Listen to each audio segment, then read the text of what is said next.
Good morning all. Welcome to Adrian Classroom. ഇന്ന് introduction two sociology 2-ലെ unit 5ലേക്കാണ്, 6ാമത്തെ യൂണിറ്റിലേക്കാണ് നമ്മൾ കടക്കുന്നത്. Symbolic ഇൻ്ററാക്ഷണലിസം. അതിൽ നമുക്ക് എടുക്കാനുള്ളത് ജോർജ് ഹെർബർട്ട് മെഡിൻ്റെ ബേസിക് കൺസെപ്റ്റ് ആട്ടോ. ബേസിക് കൺസെപ്റ്റ് ആരുടെ? ജോർജ് ഹെർബർട്ട് മെഡിൻ്റെ ബേസിക് കൺസെപ്റ്റ് എന്ന ടോപ്പിക്കിലേക്കാണ് നമ്മൾ ഫസ്റ്റ് ഈ യൂണിറ്റിൽ സ്റ്റാർട്ട് ചെയ്യാൻ പോകുന്നത്. നമ്മൾ മെഡിനെ കുറിച്ച് ഒരുപാട് കാര്യങ്ങൾ പഠിച്ചതാണ്. ഇനി എന്തൊക്കെ കാര്യങ്ങളാണ് അദ്ദേഹം ഈ ഒരു ബേസിക് കൺസെപ്റ്റ്, അടിസ്ഥാന ആശയം എന്ന ഈ ഒരു ഭാഗത്തിലൂടെ മെഡ് പറയാൻ പോകുന്നത് എന്ന് നമുക്ക് പരിശോധിക്കാം. അപ്പോൾ സിംബോളിക് ഇൻ്ററാക്ഷണലിസം എന്ന ഈ യൂണിറ്റ് അതിന് നേതൃത്വം കൊടുത്തത് തന്നെ, ഡയറക്ഷൻ ചെയ്തത് തന്നെ ആരെന്നെയാണ്? George Herbert മെഡാണ്. അപ്പം അദ്ദേഹത്തിൻ്റെ ഈ ഒരു യൂണിറ്റിൽ അദ്ദേഹം ബേസിക് കൺസെപ്റ്റിലൂടെ എന്തൊക്കെ കാര്യങ്ങളാണ് അനലൈസ് ചെയ്യുന്നത് എന്ന് നമുക്ക് പരിശോധിക്കാം. ശ്രദ്ധിച്ചോളൂ. George Herbert Mead 1853-1931 was an American philosopher and social psychologist. ഒരു അമേരിക്കൻ തത്വചിന്തകനും സാമൂഹിക സൈക്കോളജിസ്റ്റ്, സാമൂഹികമായിട്ടുള്ള ഒരു മനഃശാസ്ത്രജ്ഞനുമായിട്ടാണ് ആരെ പരിഗണിക്കുന്നത്? George Herbert Mead. 1853-1931, 1863 മുതൽ 1931 വരെയുള്ള കാലഘട്ടമാണ് അദ്ദേഹത്തിൻ്റെ കാലഘട്ടം. ജോർജ് ഹെർബർട്ട് മെഡിനെ ഒരു അമേരിക്കൻ ഫിലോസഫറായിട്ടും സോഷ്യൽ സൈക്കോളജിസ്റ്റുമായിട്ടാണ് പരിഗണിക്കുന്നത്. അതേപോലെ തന്നെ and is regarded as the founder of symbolic interactionism. അതായത് സിംബോളിക് ഇൻ്ററാക്ഷനിസം എന്ന് പറയുമ്പോൾ പ്രതീകാത്മക ഇടപെടൽ എന്നൊക്കെ പറയും അല്ലേ? ഈ പ്രതീകാത്മക ഇടപെടൽ എന്ന ഈ തിയറി അഥവാ സിംബോളിക് ഇൻ്ററാക്ഷനിസം എന്ന തിയറിക്ക് നേതൃത്വം കൊടുത്തത് ആരാണ്? ജോർജ് ഹെർബർട്ട് മെഡാണ്. അപ്പോൾ അദ്ദേഹം ഒരു അമേരിക്കൻ ഫിലോസഫറാണ്, സോഷ്യൽ സൈക്കോളജിസ്റ്റ് ആണ്. സിംബോളിക് ഇൻ്ററാക്ഷനിസം എന്ന തിയറി രൂപം കൊടുത്തതും ആരെന്നെയാണ്? ജോർജ് ഹെർബർട്ട് മെഡാണ്. His ideas were compiled posthumously in Mind, Self and Society, 1934. 1934 അതായത് അദ്ദേഹത്തിൻ്റെ ആശയങ്ങളുമായി ബന്ധപ്പെടുത്തിക്കൊണ്ട് 1934 അദ്ദേഹം ഒരു തിയറി ഇൻട്രൊഡ്യൂസ് ചെയ്തു. എന്താണ് അദ്ദേഹത്തിൻ്റെ ആശയങ്ങൾ? എന്തൊക്കെയാണ്? Mind, self, society. അദ്ദേഹത്തിൻ്റെ പ്രധാന ആശയങ്ങളായിരുന്നു മൈൻഡ്, സെൽഫ്, സൊസൈറ്റി എന്നീ കൃതിയിൽ. ആ കൃതികളിൽ എന്തൊക്കെ? കമ്പൈൽഡ് പോസ്റ്റ്മസ്ലി, അതായത് അതൊരു മരണാനന്തരമായിട്ടാണ് സമാഹരിക്കപ്പെട്ടത്. അദ്ദേഹത്തിൻ്റെ ആശയങ്ങളായിട്ടുള്ള മൈൻഡും സെൽഫും സൊസൈറ്റിയും ഒരു മരണാന്തര ആശയമായിട്ട് 1934 ഉയർന്നു വന്നു എന്നാണ് പറയുന്നത്.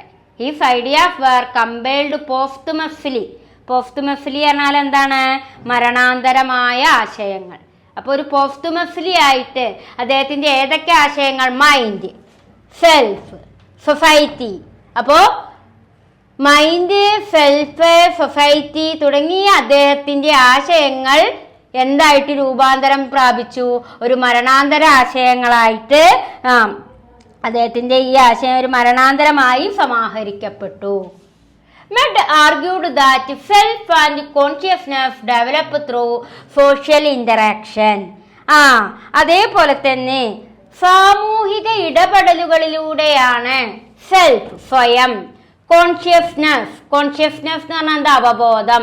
അപ്പോൾ സെൽഫും കോൺഷ്യസ്നസ്സും ഡെവലപ്പ് ചെയ്യുന്നത് സോഷ്യൽ ഇൻ്ററാക്ഷനിലൂടെയാണ്. ഒരു മനുഷ്യൻ്റെ സ്വയം എന്ന ചിന്താഗതിയും നമ്മൾ സ്വന്തമാണ്. ഒരു വ്യക്തിയെ സംബന്ധിച്ച് നമുക്ക് വേണമെങ്കിൽ നമുക്ക് അവരുണ്ട് ഇവരുണ്ട് എന്നൊക്കെ വിചാരിക്കാനുണ്ട്. പക്ഷേ എങ്കിലും നമ്മൾ എപ്പോഴും സ്വയമാണ്. അപ്പോൾ ഒരു വ്യക്തിയെ സ്വയം, സെൽഫ്, കോൺഷ്യസ്നസ് എന്ന് പറഞ്ഞാൽ അവബോധം. അപ്പോൾ ഈ സെൽഫ് എന്നതും കോൺഷ്യസ്നെസ് എന്ന ഈ രണ്ട് കാര്യങ്ങളും ഒരു വ്യക്തിയിലേക്ക് ഡെവലപ്പ് ചെയ്യണമെങ്കിൽ എന്ത് വേണം എന്നാണ് അദ്ദേഹം പറയുന്നത്? സോഷ്യൽ ഇന്ററാക്ഷൻ, സാമൂഹിക ഇടപെടൽ. ഒരു വ്യക്തിയെ, ഒരു പേഴ്സണെ സംബന്ധിച്ചിടത്തോളം സോഷ്യൽ ഇന്ററാക്ഷൻ ഉണ്ടാവുന്നതിലൂടെയാണ് അവൻ എന്തായിത്തീരുക? സെൽഫ് ആൻഡ് കോൺഷ്യസ്നെസ്, സ്വയവും അതേപോലെ തന്നെ സാമൂഹികമായിട്ടുള്ള ബോധവും അവനിലേക്ക് എത്തിച്ചേരണമെങ്കിൽ അവനിൽ എന്തുണ്ടായിരിക്കണം, എന്ത് ഡെവലപ്പ് ചെയ്യണം? Social interaction. Not in isolation. ഒരിക്കലും ഐസോലേഷൻ എന്ന് പറഞ്ഞാൽ എന്താ? ഐസോലേറ്റഡ് കാരണം ഒറ്റപ്പെട്ടു നിൽക്കരുത്. ഐസോലേഷൻ എന്ന് പറഞ്ഞാൽ നമ്മൾ ഒറ്റപ്പെട്ട് നിൽക്കുന്നതിനെയാണ് ഐസോലേറ്റഡ് എന്ന് പറയുക. നമുക്ക് ആ ഒരു വേർഡ് നമുക്ക് ഒരു കാലഘട്ടത്തിൽ സുപരിചിതമായിരുന്നു. കൊറോണ കാലഘട്ടത്തിൽ നമുക്ക് അറിയായിരുന്നു ഐസോലേഷനിലാണ് എന്ന് പറയാറുണ്ട്. അതെന്താ ഐസോലേഷനിലാണ് പറഞ്ഞാൽ ഒരു വ്യക്തിയെ മാറ്റി നിർത്തുക. അങ്ങനെ മാറ്റി നിർത്തപ്പെടുമ്പോൾ അവനിൽ എന്തെല്ലാം ഇല്ലാതെയാകും? അവൻ്റെ സ്വയം എന്ന ആ ശക്തിയും അതേപോലെ തന്നെ ആ കോൺഷ്യസ്നെസ്സും നഷ്ടപ്പെടും. അവന് സോഷ്യൽ ഇന്ററാക്ഷൻ ഉണ്ടാവുമ്പോൾ മാത്രമാണ് അവരിൽ എന്തുണ്ടാവുക? Self and consciousness. സ്വയം എന്നും കോൺഷ്യസ്നെസ് എന്നും രണ്ട് കാര്യങ്ങൾ ഒരു വ്യക്തിയിൽ ഡെവലപ്പ് ചെയ്യണമെങ്കിൽ അവൻ എന്തിലൂടെ കടന്നു പോകണം? സോഷ്യൽ ഇന്ററാക്ഷൻ, സാമൂഹിക ഇടപെടൽ. എല്ലാവരിലൂടെയും ഇടകലർന്ന് ഒരു സാമൂഹികമായിട്ടുള്ള ഇടപെടൽ ഉണ്ടാകുമ്പോൾ മാത്രമാണ് ഒരു മനുഷ്യന് സെൽഫ് എന്നും കോൺഷ്യസ്നെസ് എന്നും ആ ഒരു അവബോധം ഉണ്ടാകൂ എന്നാണ് ആരും ഇവിടെ പ്രസ്താവിക്കുന്നത്? ജോർജ് ഹെർബർട്ട് മെഡ്. അദ്ദേഹത്തിൻ്റെ ഒരു ബേസിക് കൺസെപ്റ്റാണ്. സോഷ്യോളജിസ്റ്റുകളിൽ പ്രധാനപ്പെട്ട ഒരു സോഷ്യോളജിസ്റ്റാണ് ജോർജ് ഹെർബർട്ട് മെഡ്. അപ്പൊ അദ്ദേഹത്തിന്റെ ആശയത്തിലെ പ്രധാന ആശയമായിരുന്നു സെൽഫ് ആൻഡ് കോൺഷ്യസ്നെസ്. സെൽഫും കോൺഷ്യസ്നെസ്സും ഉണ്ടാവുക എങ്ങനെയെന്ന് അദ്ദേഹം പറയണത്? സോഷ്യൽ ഇന്ററാക്ഷൻ, സാമൂഹിക ഇടപെടലിലൂടെയാണ്. Not isolated. ഒരിക്കലും ഐസോലേറ്റഡ് ആയിക്കഴിഞ്ഞാൽ ഒരു വ്യക്തിക്ക് എന്തുണ്ടാവില്ല? സെൽഫ് ആൻഡ് കോൺഷ്യസ്നെസ് ഡെവലപ്പ് ചെയ്യില്ല എന്നാണ് ഇവിടെ ആര് പ്രസ്താവിച്ചത്? ജോർജ് ഹെർബർട്ട് മെഡ് പ്രസ്താവിച്ചത്. ആൻഡ് നെക്സ്റ്റ് പാരഗ്രാഫിൽ എന്താ പറയും നോക്കൂ. According to Mead, individuals learn to see themselves through the responses and attitude of others. Social communication takes place through gestures and symbols, especially language which have shared meaning. According to മിഡിന്റെ അഭിപ്രായത്തിൽ, George Herbert മിഡിന്റെ അഭിപ്രായത്തിൽ എന്താണ്? Individual learn to see themselves through the response and attitude of others. വ്യക്തികൾ മറ്റുള്ളവരുടെ പ്രതികരണങ്ങളും സമീപനങ്ങളും വഴിയാണ് സ്വന്തം സ്വയം തിരിച്ചറിയുന്നത്. ഓരോ വ്യക്തിയും സ്വയം തിരിച്ചറിയുന്നത് എപ്പോഴാണ്? മറ്റുള്ളവരുടെ പ്രതികരണങ്ങളിലൂടെയും ആറ്റിറ്റ്യൂഡ് പറഞ്ഞാൽ എന്താ? സമീപനങ്ങളിലൂടെയുമാണ് ഒരു വ്യക്തി സ്വയം തിരിച്ചറിയാൻ ശ്രമിക്കുക. നമ്മൾ നമ്മളെ തിരിച്ചറിയാൻ ശ്രമിക്കുക മറ്റുള്ളവരുടെ സമീപനങ്ങളിൽ നിന്നുമാണ് എന്നാണ് അദ്ദേഹം പ്രസ്താവിക്കുന്നത്. നമ്മുടെ നിത്യജീവിതത്തിൽ നമുക്ക് സംഭവിക്കുന്ന ഓരോ കാര്യങ്ങളാണ് അല്ലേ. നമ്മൾ നമ്മളെ തിരിച്ചറിയുക എപ്പോഴാണ്? മറ്റുള്ളവർ നമ്മളോട് കാണിക്കുന്ന ആ പരിഗണനയിലൂടെ തന്നെയാണ്, നമ്മൾ ആറ്റിറ്റ്യൂഡിൽ നിന്ന് തന്നെയാണ് നമ്മൾ ആരെ മനസ്സിലാക്കാൻ ശ്രമിക്കുക? നമ്മളെ മനസ്സിലാക്കാൻ ശ്രമിക്കുക. അതുകൊണ്ട് മെഡ് എന്താ പറയുന്നത്? According to Mead, individual learn to see themselves through the response and attitude of others. മറ്റുള്ളവരുടെ റെസ്പോൺസ്, മറ്റുള്ളവരുടെ പ്രതികരണങ്ങളിൽ നിന്നും ആറ്റിറ്റ്യൂഡ്, സമീപനങ്ങളിൽ നിന്നുമാണ് ഒരു ഇൻഡിവിജ്വൽ, ഒരു വ്യക്തി സ്വയം തിരിച്ചറിയാൻ ശ്രമിക്കുന്നത്. Social communication take place through gestures and symbols, especially language which have shared meanings. അതേപോലെ തന്നെ സാമൂഹിക ആശയവിനിമയങ്ങൾ അഥവാ ഗസ്റ്റേഴ്സ്, ഭാവങ്ങൾ, പ്രത്യേകിച്ച് ഭാഷ പോലുള്ള പ്രതീകങ്ങളിലൂടെ നടക്കുന്നു. അതുകൊണ്ട് സോഷ്യൽ കമ്മ്യൂണിക്കേഷൻ എന്തിലൂടെയാണ് നടക്കുക? Symbols, gestures and symbols or language. Communication സാമൂഹികമായിട്ടുള്ള സോഷ്യൽ കമ്മ്യൂണിക്കേഷൻ എന്ന് പറഞ്ഞാൽ എന്താ? സാമൂഹിക ആശയവിനിമയം. ഈ ഒരു സാമൂഹികമായിട്ടുള്ള ആശയവിനിമയം നടത്തപ്പെടുന്നത് എന്തിലൂടെയൊക്കെയാണ്? ഗസ്റ്റേഴ്സ് എന്ന് പറഞ്ഞാൽ എന്താ? ഭാവങ്ങൾ. സിംബൽസ് ചിഹ്നങ്ങൾ, ലാംഗ്വേജ് ഭാഷ. അപ്പോൾ സോഷ്യൽ കമ്മ്യൂണിക്കേഷൻ നടത്തപ്പെടുന്നത് ഏതെല്ലാം അർത്ഥങ്ങളിലൂടെയാണ്? Gestures, symbols and language. അപ്പോൾ ഒരു സാമൂഹിക ആശയവിനിമയം നടത്തപ്പെടുന്നത് ഭാഷയിലൂടെയും ഭാവങ്ങളിലൂടെയും അതേപോലെ തന്നെ എന്താണ് സിംബൽസിലൂടെയുമാണ് എന്നാണ് ഇവിടെ അദ്ദേഹം പ്രസ്താവിക്കുന്നത്. This shared meaning make social life possible and shape an individual understanding of the self. സാമൂഹിക ജീവിതം സാധ്യമാകുന്നു, അതിലൂടെ വ്യക്തിയുടെ സ്വയം ബോധവും രൂപപ്പെടുന്നു. ഈ ഒരു കാര്യങ്ങളിലൂടെ ഏതൊക്കെ സിംബലാണെങ്കിലും ലാംഗ്വേജ് ആണെങ്കിലും അതേപോലെ ഗസ്റ്റേഡ് ആണെങ്കിലും ഇതിലൂടെയൊക്കെ നമ്മളുടെ സോഷ്യൽ ലൈഫ് പോസിബിൾ, സാമൂഹിക ജീവിതം എന്താകുന്നു? പോസിബിൾ ആകുന്നു. അങ്ങനെ ഒരു വ്യക്തിയുടെ എന്ത് രൂപം കൊള്ളാൻ കാരണമാകുന്നു? സെൽഫ്, സ്വയം. നമ്മൾ എപ്പോഴും നമ്മൾ സ്വയം ചെയ്യണം. നമ്മളിലേക്ക് ഒരു സെൽഫ് ഉണ്ടാകുന്നതിന് കാരണമാകുന്ന ഘടകങ്ങളെ കുറിച്ചാണ് അദ്ദേഹം പ്രസ്താവിക്കുന്നത്. ആദ്യം അദ്ദേഹം പറഞ്ഞു മറ്റുള്ളവരുടെ റെസ്പോൺസിങ്ങും ആറ്റിറ്റ്യൂഡുമാണ് ഒരു വ്യക്തിയിലെ എന്തുണ്ടാക്കുക എന്നാ പറയുന്നത്? സെൽഫ് എന്ന ചിന്താഗതി ഉണ്ടാക്കുന്നത്. അതേപോലെ തന്നെ അതിന് എന്തൊക്കെ കാരണമാകുന്നുണ്ട്? സിംബൽസും ലാംഗ്വേജും ഗസ്റ്റേഴ്സും ഒക്കെ കാരണമാകുന്നുണ്ട് എന്നാണ് പറയുന്നത്. അതുകൊണ്ട് തന്നെ സാമൂഹിക ജീവിതം സാധ്യമാകുന്നതിന് ഒരു വ്യക്തിയിലൂടെ എന്ത് രൂപപ്പെടുന്നു? സെൽഫ് രൂപപ്പെടുന്നു. They shared meaning make social life possible. ഒരു സാമൂഹിക ജീവിതം സാധ്യമാകാൻ ഒരു വ്യക്തിയിൽ എന്ത് രൂപപ്പെടുന്നു? സെൽഫ്, സ്വയബോധം രൂപപ്പെടുന്നു. And then next paragraph. A key concept in Mediv's theory is the generalized others, which refers to the internalized attitude, expectation and norms of society. മീഡിന്റെ സിദ്ധാന്തത്തിലെ ഒരു പ്രധാന ആശയമാണ് എന്ത്? Generalised other. എന്താ ജനറലൈസ്ഡ് അതർ എന്ന് പറഞ്ഞാൽ? സാമാന്യവൽക്കരിച്ചിട്ടുള്ള മറ്റുള്ളവർ, പൊതുവായിട്ടുള്ളവർ. ജനറൽ എന്ന് പറഞ്ഞാൽ എന്താ? പൊതുവായിട്ടുള്ളത്. ജനറലൈസ്ഡ് അതർ എന്ന് പറഞ്ഞാൽ എന്താ? പൊതുവായിട്ടുള്ള മറ്റുള്ള ആളുകൾ. അപ്പൊ അദ്ദേഹത്തിന്റെ ആശയത്തിലെ പ്രധാന വേർഡാണ് എന്ത്? Generalised other. A key concept in mid theory is the generalized other. George Herbert മിഡിന്റെ പ്രധാനപ്പെട്ട ഒരു ആശയമാണ് generalized other, which refers to the internalized attitude, expectation and norms of society. അതേപോലെ തന്നെ സമൂഹത്തിന്റെ പൊതുവായിട്ടുള്ള മാനദണ്ഡങ്ങളും അതേപോലെ തന്നെ പ്രതീക്ഷകളും സമീപനങ്ങളും വ്യക്തി തന്റെ ഉള്ളിൽ ഉൾക്കൊള്ളുന്നതാണ് ഇത്. ഇപ്പൊ എന്താണ് ജനറലൈസ്ഡ് എന്ന് പറഞ്ഞാല്? ഇന്റർനലൈസ്ഡ് ആറ്റിറ്റ്യൂഡ്, എക്സ്പെക്ടേഷൻ, നോംസ് ഇതൊക്കെ ഉൾപ്പെടുന്നതിനെയാണ് എന്ത് പറയുക? ജനറലൈസ്ഡ്. അപ്പോ മീഡിന്റെ പ്രധാനപ്പെട്ട ഒരു കൺസെപ്റ്റാണ് ജനറലൈസ്ഡ് അതർ. ജനറലൈസ്ഡ് അതർ എന്ന് പറഞ്ഞാൽ എന്താണ്? പൊതുവായിട്ടുള്ള മറ്റുള്ളവർ അഥവാ സാമാന്യവൽക്കരിച്ച മറ്റുള്ളവർ എന്നൊക്കെ പറയും. അപ്പൊ ഈ ജനറലൈസ്ഡ് അതർ ആണ് അദ്ദേഹത്തിന്റെ പ്രധാനപ്പെട്ട ആശയം. അതിലെന്തൊക്കെ വരുന്നാണ് അദ്ദേഹം പറയുന്നത്?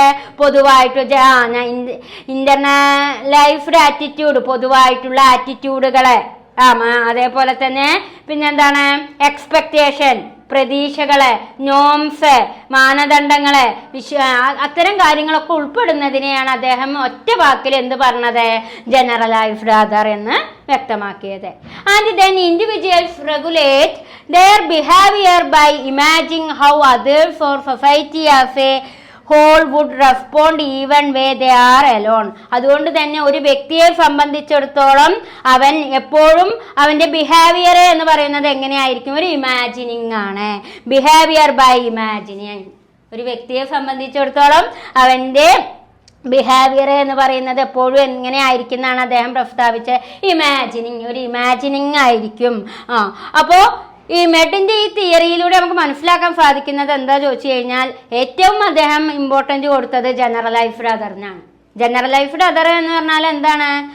പൊതുവായിട്ടുള്ള മറ്റുള്ളവർ. ഈ പൊതുവായിട്ടുള്ള മറ്റുള്ളവർ എന്ന് പറയുമ്പോൾ അതിലേക്ക് എന്തൊക്കെ കാര്യങ്ങൾ ഉൾക്കൊള്ളുന്നുണ്ട്? ആറ്റിറ്റ്യൂഡ്, എക്സ്പെക്ടേഷൻസ്, നോംസ് തുടങ്ങിയ കാര്യങ്ങളൊക്കെ ഉൾപ്പെടുമ്പോഴാണ് അതിനെന്തായിട്ട് പ്രസ്താവിക്കുക? ജനറലൈസ്ഡ് അതർ എന്ന് പ്രസ്താവിക്കുക. അതേപോലെ തന്നെ അദ്ദേഹം പറയാണ് individual regulate their behaviour by imagining how others or society as a whole would respond even when they are alone. അതേപോലെ തന്നെ അദ്ദേഹം ഇവിടെ ഇൻഡിവിജ്വൽ ബിഹേവിയർ എന്ന് പറയുന്നത് എങ്ങനെയാണെന്നാ പറയുന്നത്, ഒരു ഇമാജിനേഷൻ ആണ്. ഒരു വ്യക്തിയുടെ സ്വഭാവം എന്ന് പറയുന്നത് ഒരു ഇമാജിനിങ് ആണ് എന്നാണ് അദ്ദേഹം ഇവിടെ വ്യക്തമാക്കാൻ ശ്രമിക്കുന്നത്. And then last paragraph, but also explained that the development of the self occurs in stage, beginning with the learning the attitude of significant others and later incorporating the broader expectation of society. കൂടാതെ self സ്വയം രൂപപ്പെടുന്നത് ഘട്ടങ്ങളിലൂടെയാണെന്നാണ് maid വിശദീകരിക്കുന്നത്. ഓരോ സ്റ്റേജുകളിലൂടെയാണ് എന്ത് രൂപപ്പെടുക, self.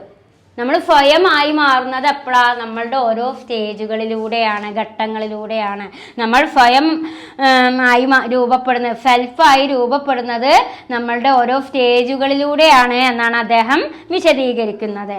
അതേപോലെ തന്നെ beginning with learning the attitude of significant others, ആദ്യം അടുത്ത ബന്ധുക്കളുടെ സമീപനങ്ങൾ ഉൾക്കൊള്ളുകയും പിന്നീട് നമ്മൾ എന്ത് ചെയ്യും, സമൂഹത്തിന്റെ വ്യാപകമായ പ്രതീക്ഷകൾ ഉൾക്കൊള്ളുകയും ചെയ്യുന്നു. അപ്പൊ നമ്മൾ സെൽഫായി മാറുന്നത് എങ്ങനെയാണ്, വിവിധ ഘട്ടങ്ങളിലൂടെയാണ്. ആദ്യം നമ്മൾ എങ്ങനെയാണ്, beginning with learning the attitude of significant, ആദ്യം അടുത്തുള്ള ബന്ധമുള്ളവരുടെ സമീപനങ്ങൾ ഉൾക്കൊണ്ടുകൊണ്ടും പിന്നീട് സമൂഹത്തിന്റെ വ്യാപകമായ പ്രതീക്ഷകൾ ഉൾക്കൊള്ളുകയും ചെയ്യുന്നു. Later incorporating the broader expectation of society, ആദ്യം നമ്മൾ അടുത്ത ബന്ധമുള്ളവരുടെ സമീപനങ്ങൾ ഉൾക്കൊള്ളുകയും beginning with learning the attitude of significant others and later incorporating the broader expectation of society, പിന്നീട് സമൂഹത്തിന്റെ വ്യാപകമായ പ്രതീക്ഷകൾ ഉൾക്കൊള്ളുകയും ചെയ്യുന്നു. Thus the self is a social product formed through interaction and shared meaning. അതിനാൽ സ്വയം എന്നത് സാമൂഹിക ഇടപെടലിലൂടെയും പങ്കുവച്ച അർത്ഥങ്ങളുടെയും രൂപപ്പെടുന്ന ഒരു സാമൂഹിക ഉൽപ്പന്നമാണ്. Thus the self is a social product formed through interaction and shared meaning. അതിനാൽ സ്വയം എന്നത് സാമൂഹിക ഇടപെടലുകളിലൂടെയും പങ്കുവച്ച അർത്ഥങ്ങളിലൂടെയും രൂപപ്പെടുന്ന ഒരു സാമൂഹിക ഉൽപ്പന്നമാണ്. അതുകൊണ്ട് സെൽഫ് എന്ന് പറഞ്ഞാൽ എന്താ, ഒരു സോഷ്യൽ പ്രോഡക്റ്റ് ആണ്. Interaction and shared meaning. Self എന്ന് പറഞ്ഞു കഴിഞ്ഞാൽ സാമൂഹിക ഇടപെടലുകളിലൂടെയും പങ്കുവച്ച അർത്ഥങ്ങളിലൂടെയും രൂപപ്പെടുന്ന ഒരു സാമൂഹിക ഉൽപ്പന്നമാണ്, ഒരു സോഷ്യൽ പ്രോഡക്റ്റ് ആണ്. എന്തിലൂടെയൊക്കെ, സാമൂഹിക ഇടപെടലിലൂടെയും പങ്കുവച്ച അർത്ഥങ്ങളിലൂടെയും രൂപപ്പെടുന്ന ഒരു സോഷ്യൽ പ്രോഡക്റ്റ് ആണ് എന്ത്, സെൽഫ്. സെൽഫ് എന്ന് പറഞ്ഞാൽ ഒരു സോഷ്യൽ പ്രോഡക്റ്റ് ആണ് പറയാനുള്ള കാരണം എന്താ, ഇന്ററാക്ഷനിലൂടെയും മീനിങ്സിലൂടെയുമാണ് അതെന്താണെന്ന് പറയാനുള്ള കാരണം, സാമൂഹിക ഉൽപ്പന്നമാണ് എന്ന് പറയാനുള്ള കാരണം. ഇത്രയും കാര്യങ്ങളാണ്, അതായത് പേജ് നമ്പർ 71 പേജ് 71 വരുന്ന പ്രധാനപ്പെട്ട കാര്യങ്ങളാണ് ടീച്ചർ പറഞ്ഞു തന്നിട്ടുള്ളത്. ജോർജ് ഹെർബർട്ട് മെഡിന്റെ ബേസിക് കൺസെപ്റ്റ് ആയിട്ടുള്ള അദ്ദേഹം സിംബോളിക് ഇന്ററാക്ഷനെ എങ്ങനെയാണ് ഡിഫൈൻ ചെയ്യുന്നത് തുടങ്ങിയ കാര്യങ്ങളാണ് നമ്മൾ ഇതിൽ മനസ്സിലാക്കിയത് കേട്ടോ. നമുക്ക് അടുത്തതായിട്ട് എടുക്കാനുള്ള topic the emergence of symbolic interactionalism. Symbolic ഇന്ററാക്ഷണലിസത്തിന്റെ ആവിർഭാവത്തെക്കുറിച്ചാണ് നമുക്കിനി ഡിസ്കഷൻ നടത്താനുള്ളത്. ഏകദേശം അതൊരു 4 പോയിന്റ്സ് ആണ് പറഞ്ഞുതരാനുള്ളത്. അതെന്തൊക്കെയെന്ന് നമുക്ക് നോക്കാം. ഓക്കെ, അപ്പോൾ നെക്സ്റ്റ് ടോപ്പിക്കാണ് നമ്മൾ എടുക്കാൻ പോകുന്നത്, എമർജൻസ് ഓഫ് സിംബോളിക് ഇന്ററാക്ഷനിസം. സിംബോളിക് ഇന്ററാക്ഷനിസത്തിന്റെ ആവിർഭാവം. ഈ സിംബോളിക് ഇന്ററാക്ഷനിസം ഇൻട്രൊഡ്യൂസ് ചെയ്തത് ജോർജ് ഹെർബർട്ട് മെഡ് ആണെങ്കിലും അതിനെ പിന്നീട് എല്ലാവരിലേക്കും അതൊരു പോപ്പുലറൈസ്ഡ് ആക്കിയത് ആരാണ്, അദ്ദേഹത്തിൻ്റെ സ്റ്റുഡൻ്റ് ആയിട്ടുള്ള ബ്ലൂമറാണ് കേട്ടോ. അദ്ദേഹം ചിക്കാഗോ സ്കൂളിലാണ് പഠിച്ചിട്ടുള്ളത്. മെഡിൻ്റെ സ്റ്റുഡൻ്റ് ആണ് ആരെ, ബ്ലൂമർ. അപ്പോൾ the name was coined by Herbert Blumer of the Chicago school. Chicago സ്കൂളിലെ ഒരു പ്രധാനപ്പെട്ട വ്യക്തിയായിട്ടാണ് ആരെ കണക്കാക്കുന്നത്, ബ്ലൂമറിനെ കണക്കാക്കുന്നത്. മാത്രമല്ല അദ്ദേഹം ഈ ആശയത്തിന് പേര് നൽകിയത് ചിക്കാഗോ സ്കൂളിലെ പ്രധാനപ്പെട്ട ഒരു വ്യക്തിയായിട്ടുള്ള ബ്ലൂമറാണ്. ബ്ലൂമർ ആരാണ്, ജോർജ് ഹെർബർട്ട് മിഡിൻ്റെ സ്റ്റുഡൻ്റ് ആയിരുന്നു ബ്ലൂമർ. ബ്ലൂമറാണ് സിംബോളിക് ഇൻ്ററാക്ഷനിസത്തെ ഈ ഒരു പേര് നൽകുന്നതിനും ഇത് വ്യാപകമാക്കാനൊക്കെ ശ്രമിച്ചത് ആരാണ്? ബ്ലൂമറാണ്. മാത്രമല്ല ഇതിനെ വികസിപ്പിച്ചത് അദ്ദേഹം ഡെവലപ്പ് ചെയ്തത് 1959 following lead given by Mead in അതായത് മിഡിന്റെ ആശയങ്ങളെ പിന്തുടർന്നുകൊണ്ടാണ് ബ്ലൂമർ ഈ സിംബോളിക് ഇൻ്ററാക്ഷനിസം കൂടുതൽ ഡെവലപ്പ് ചെയ്തത്. മാത്രമല്ല പിന്നീട് അദ്ദേഹം 1959 അതിനെ കൂടുതൽ വ്യാപകമാക്കുകയും ഇതിന് 4 തത്വങ്ങൾ അദ്ദേഹം പ്രസ്താവിച്ചു. 4 തത്വങ്ങളിലൂടെയാണ് എമർജൻസ് ഓഫ് സിംബോളിക് ഇൻ്ററാക്ഷനലിസം കടന്നു പോകുന്നത്. അപ്പോൾ നമുക്കതിലെ പ്രധാനപ്പെട്ട 4 തത്വങ്ങളിലേക്ക് കടക്കാം. ഒന്നാമത്തെ തത്വമാണ് individual action take place in response to the meanings that gestures or object have for them. അതായത് വ്യക്തികളുടെ പ്രവർത്തനങ്ങൾ എന്ന് പറയുന്നത് വസ്തുക്കൾക്കും ചിഹ്നങ്ങൾക്കും നൽകുന്ന അർത്ഥങ്ങളെ പ്രതികരിച്ചാണ് നടക്കുന്നത്. Individual action take place in response to the meaning that gestures or object have for them. വ്യക്തികളുടെ പ്രവർത്തനങ്ങൾ എന്ന് പറയുന്നത് എങ്ങനെയാണ് നടക്കുന്നത്? അവർ വസ്തുക്കൾക്കും ചിഹ്നങ്ങൾക്കും നൽകുന്ന അർത്ഥങ്ങളെ പ്രതിനിധീകരിച്ചാണ്. ഓരോ വ്യക്തിയുടെയും പ്രവർത്തനം നടക്കുന്നത് എന്തിനെ അടിസ്ഥാനത്തിലാണ്? അവർ ഓരോ വസ്തുക്കൾക്കും പ്രവർത്തനങ്ങൾക്കും നൽകുന്ന അർത്ഥങ്ങൾക്കനുസരിച്ചാണ്. അപ്പോൾ വ്യക്തികളുടെ പ്രവർത്തനങ്ങൾ അവർ വസ്തുക്കൾക്കും ചിഹ്നങ്ങൾക്കും നൽകുന്ന അർത്ഥങ്ങൾ പ്രതിനിധീകരിച്ചാണ് എന്നാണ് ആര് പ്രസ്താവിക്കുന്നത്? ഈ ബ്ലൂമർ സിംബോളിക് ഇൻ്ററാക്ഷനലിസം എന്ന തിയറിയിലൂടെ പ്രസ്താവിക്കുന്നത്. അതിനൊരു ഉദാഹരണം അദ്ദേഹം ചൂണ്ടിക്കാണിക്കുന്നുണ്ട്. എന്താണ്?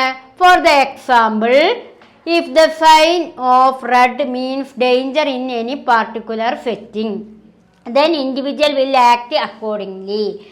അതായത് ഒരു പ്രത്യേക സാഹചര്യത്തിൽ ചുവപ്പ് നിറം കാണാനിട വന്നു കഴിഞ്ഞാൽ അത് ആ നിറമുള്ള അടയാളം അപകടത്തെ സൂചിപ്പിക്കുകയും വ്യക്തികൾ അതനുസരിച്ച് പെരുമാറുകയും ചെയ്യുന്നു. അതുകൊണ്ടാണ് പറയുന്നത് വ്യക്തികളുടെ പ്രവർത്തനങ്ങളെ വസ്തുക്കൾക്കും ചിഹ്നങ്ങൾക്കും നൽകുന്ന വസ്തുക്കൾക്കും ചിഹ്നങ്ങൾക്കും നൽകുന്ന അടിസ്ഥാനത്തിലാണ് വ്യക്തികളുടെ പ്രവർത്തനങ്ങൾ നടക്കുന്നത് എന്ന് ഫസ്റ്റ് പോയിന്റിലൂടെ ആര് പ്രസ്താവിക്കാനുള്ള കാരണം? ബ്ലൂമർ പ്രസ്താവിക്കാനുള്ള കാരണം. ഒരു റെഡ് കളർ കണ്ടു കഴിഞ്ഞാൽ നമുക്ക് വാഹനം ഓടിക്കുമ്പോൾ ഒരു റെഡ് ക്ലോത്ത് വീശിക്കഴിഞ്ഞാൽ നമുക്ക് മനസ്സിലാവും അത് എന്തിനെയാണ് സൂചിപ്പിക്കുന്നത്? അതെന്തോ ഒരു അപായ സൂചനയാണ്, ഒരു ഡേഞ്ചർ സിറ്റുവേഷനെയാണ് അത് പ്രതീകമാകുന്നത്. അപ്പോൾ നമ്മൾ വണ്ടി അവിടെ നിർത്തൂലേ? അതുകൊണ്ടാണ് പറയുന്നത് ഓരോ വ്യക്തികളുടെയും പ്രവർത്തനങ്ങൾ ചിഹ്നങ്ങൾക്കനുസരിച്ചും അതേപോലെ തന്നെ അർത്ഥങ്ങൾക്കനുസരിച്ചുമാണ് എന്ന് പറയാനുള്ള കാരണം. അപ്പോൾ വ്യക്തികളുടെ പ്രവർത്തനങ്ങൾ അവർ വസ്തുക്കൾക്കും ചിഹ്നങ്ങൾക്കും നൽകുന്ന അർത്ഥങ്ങൾക്ക് അടിസ്ഥാനപ്പെടുത്തിയാണ്. അതിനൊരു ഉദാഹരണമാണ് എന്ത്? റെഡ് സിഗ്നൽ കണ്ടു കഴിഞ്ഞു കഴിഞ്ഞാൽ നമ്മൾ പെട്ടെന്ന് എന്ത് ചെയ്യും? അതിനനുസരിച്ച് അപായ സൂചനയാണ് അത് നൽകുന്നത്. അതുകൊണ്ട് തന്നെ അപകടം സൂചിപ്പിക്കുന്നുവെങ്കിൽ വ്യക്തികൾ അതനുസരിച്ച് പെരുമാറുന്നു. അടുത്ത പോയിന്റിലേക്കാണ് നമ്മൾ കടക്കുന്നത്. All interaction take place within already and categorized social context. എല്ലാ ഇടപെടലുകളും ഇതിനകം നിർവചിക്കപ്പെട്ടതും വർഗീകരിക്കപ്പെട്ടതുമായ സാഹചര്യങ്ങളിലൂടെയാണ് നടക്കുന്നത്. All interaction take place within already and categorized social context. എല്ലാ ഇടപെടലുകളും ഇതിനകം നിർവചിക്കപ്പെട്ടതും വർഗീകരിക്കപ്പെട്ടതുമായിട്ടുള്ള സാഹചര്യങ്ങളിലൂടെയാണ് നടക്കുന്നത്. ഇപ്പം ഓൾ ഇൻറ്ററാക്ഷൻ എന്ന് പറഞ്ഞാൽ എന്താണ്? എല്ലാ ഇടപെടലുകളും ഇതിനകം എങ്ങനെയാണ് നടക്കുന്നത്? നിർവചിക്കപ്പെട്ടതും വർഗീകരിക്കപ്പെട്ടതുമായിട്ടുള്ള സാഹചര്യങ്ങളിലൂടെയാണ് നടക്കുന്നത്. In other words, all situations are already provided with meaning in terms of a shared classification. മറ്റൊരു വിധത്തിൽ പറഞ്ഞാൽ എല്ലാ സാമൂഹിക സാഹചര്യങ്ങൾക്കും അതേ സാമൂഹിക പശ്ചാത്തലം പങ്കിടുന്നവർക്ക് നന്നായി മനസ്സിലാക്കുന്ന പൊതുവായ വർഗീകരണത്തിന്റെ അടിസ്ഥാനത്തിൽ അർത്ഥം ഇതിന് തന്നെ നൽകിയിരിക്കുന്നു. In other words, all situations are already provided with meaning in terms of a shared classification that is well understood by all who shared that common social setting.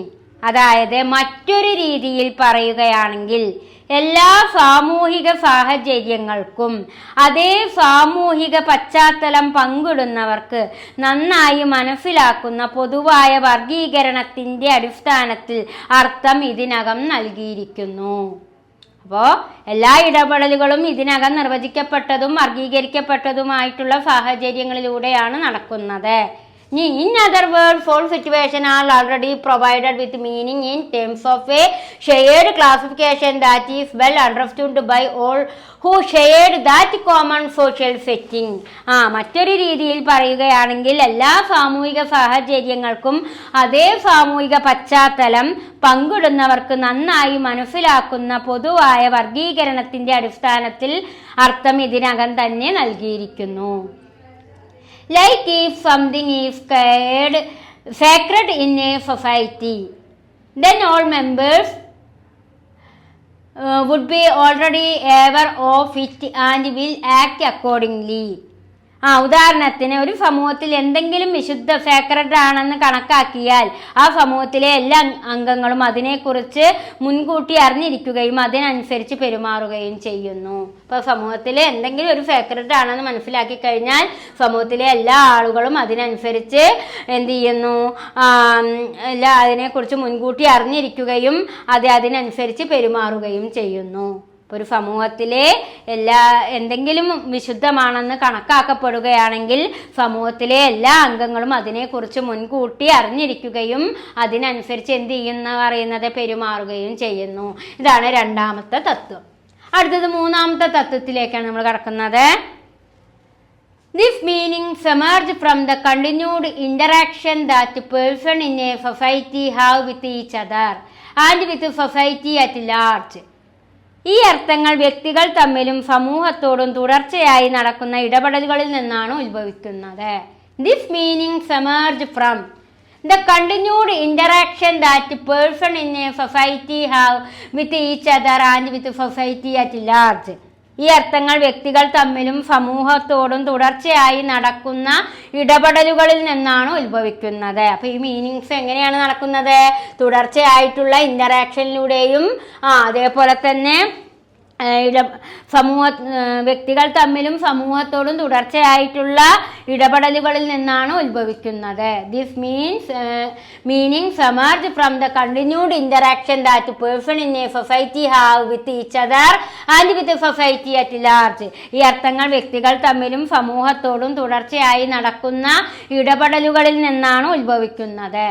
For example, A child may learn that the temple is sacred from these parents, but his particular meaning will be confirmed for him by other members of the society. ഉദാഹരണത്തിന് ഒരു കുട്ടി ഒരു ക്ഷേത്രം വിശുദ്ധമാണെന്ന് മനസ്സിലാക്കുന്നത് മാതാപിതാക്കളിൽ നിന്നും പഠിച്ചേക്കാം. എന്നാൽ ഈ അർത്ഥം സമൂഹത്തിലെ മറ്റംഗങ്ങൾ വഴിയും സ്ഥിരീകരിക്കപ്പെടുന്നു. ഇവിടെ എന്താ പറയുന്നത്? Child may learn that temple is sacred from his parents. ഒരു കുട്ടി ടെമ്പിള് വിശുദ്ധമാണെന്ന് മനസ്സിലാക്കുന്നത് ആരിൽ നിന്നായിരിക്കാം? പേരൻസിൽ നിന്നായിരിക്കാം.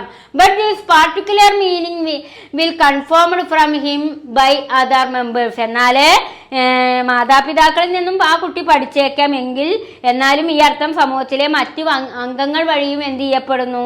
സ്ഥിരീകരിക്കപ്പെടുന്നു.